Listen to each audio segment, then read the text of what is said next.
سوچو ہمیں دنیا کی ساری چیزیں اگر مل جائیں، ہمیں دنیا کا مال و متاع، دولت، شہرت، عزت، بنگلے، گاڑی اور دنیا کی ساری نعمتیں ہمارے پاس ہوں، تو کیا ہم کامیاب ہیں؟ کیا ہمارے پاس کامیابی کی کوئی ضمانت ہے؟ یقیناً دنیاوی اعتبار سے انسان تمہیں کامیاب سمجھیں گے، کیونکہ یہ دنیا تو مال کی محبت میں گرفتار ہے، یہاں کے لوگ مال کی محبت میں گرفتار ہیں، لیکن تم کامیاب نہیں ہو۔ کامیاب کون ہوتا ہے؟ سوچو ساری چیزیں تمہارے پاس ہیں مگر اللہ نہیں ہے، تو تم کامیاب ہو۔ کیوں تم ایسی دولت کے پیچھے پڑے ہو جو عارضی ہے، ختم ہونے والی ہے؟ کیوں تم اس اللہ سے نہیں جڑتے؟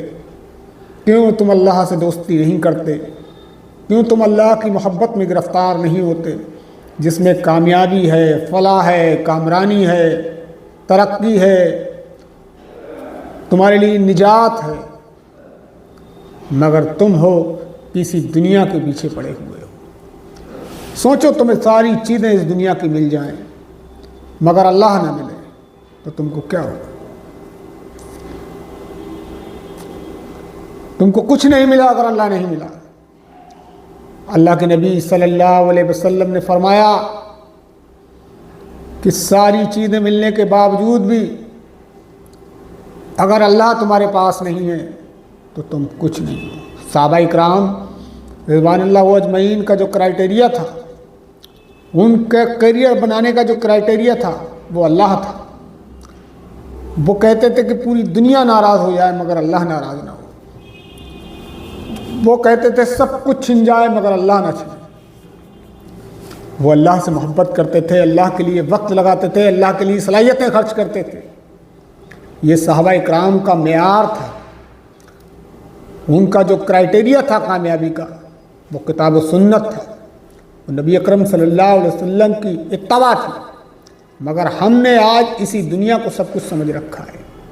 آج ہم سمجھتے ہیں ہمارے پاس دولت ہے، ہمارے پاس شہرت ہے، ہمارے پاس بنگلے ہیں، پراپرٹی ہیں، زمینیں ہیں، جائیدادیں ہیں، تو ہم کامیاب ہیں، اور لوگ سمجھتے بھی انہی کو کامیاب ہیں۔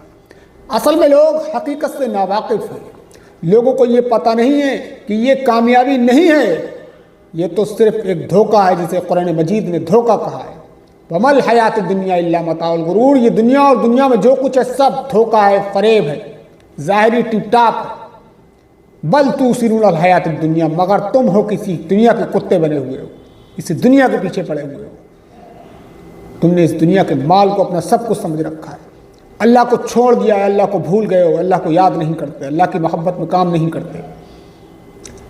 آج تم ان چند ٹکوں کے لیے کسی کو دھوکہ دینے سے نہیں ڈرتے، ان چند ٹکوں کے لیے کسی کے ساتھ فریب کرنے سے نہیں ڈرتے، حرام کھانے سے نہیں ڈرتے، حلال اور حرام کی تمیز کو بالائے طاق رکھ دیا۔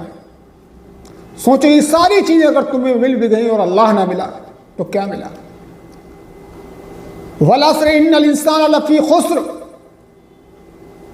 زمانے کی قسم، ہر انسان گھاٹے میں ہے، خسارے میں ہے، ٹوٹے میں ہے، إِلَّا الَّذِينَ آمَنُوا، سوائے ایمان لانے والوں کے، جو ایمان لے آئے، جنہوں نے نیک اعمال کیے، جنہوں نے دین کا تبلیغ کا کام کیا، صبر کیا، وہ لوگ کامیاب ہیں، انہی کے مقدر میں کامیابی آتی ہے، ان کے پاس اللہ ہوتا ہے۔ اس کے علاوہ اگر تمہارے پاس تمام زمین و آسمان کے خزانے بھی موجود ہوں اور اللہ تم سے ناراض ہے تو تم ناکامیاب، نامراد ہو، ہلاکت ہے، تباہی ہے، بربادی ہے تمہارے لیے۔ تو اللہ کو ڈھونڈو، اللہ کو تلاش کرو، اللہ سے محبت کرو، اللہ کے رسول کے بتائے ہوئے طریقے پر چلو۔ اللہ تعالی ہمیں ان باتوں پر غور و فکر کرنے کی توفیق عطا فرمائے۔